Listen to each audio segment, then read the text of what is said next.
आज मला मोमोज बनवायचे होते. मोमोज बनवण्यासाठी मी इथे हिरवी मिरची, आलं, लसूण आणि जिरा मिक्सरला ग्राइंड करून घेतला आणि गरम तेलात थोडंसं त्याला फ्राय करून घेतला आणि त्यानंतर मी त्याच्यात कांदा घालून थोडंसं त्याला हलवून घेतला.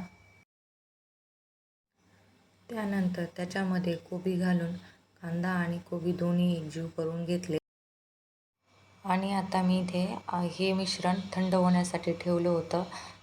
त्यानंतर मी इथे मैद्याचं कणिक मळून घेतलं आणि त्याला थोडासा तेलाचा हात लावून घेतला. नंतर मी इथे छोट्या छोट्या पुऱ्या बनवून त्याच्यामध्ये हे मिश्रण भरून घेतले आणि दोन्ही बाजूने त्याला मी व्यवस्थित असं दाबून घेतलं. मोमोज बनवून झाल्यानंतर आता ते आपल्याला उकडून घ्यायचे होते. त्यासाठी इथे आपल्याला कढईत थोडेसे पाणी घेऊन ते गरम करायला ठेवायचे आहे. तोपर्यंत आपण इकडे चाळणीला पटपट तेल लावून घेऊया आणि त्याच्यामध्ये मोमोज ठेवून ते उकडायला ठेवून देऊ.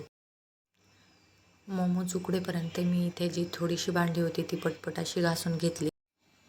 तर आता तुम्ही बघू शकता एकदम परफेक्ट असे मोमोज इथे उकडलेले आहेत. उकडल्यानंतर त्याचा कलर चेंज होतो. अगोदरच मला खूप उशीर झाला होता, त्यामुळे चटणीही मी विकत आणली होती. त्यानंतर मला इथे बेलपत्र तोडून आणायचे होते, कारण आपल्याकडे असं बोलतात की सोमवारी बेलपत्र तोडू नये, म्हणून त्याची पण मला तयारी उद्याच्या पूजेसाठी मला त्याची पण तयारी करून ठेवायची होती. म्हणून मी बेलपत्राची पानं पण उद्यासाठी घेऊन आले.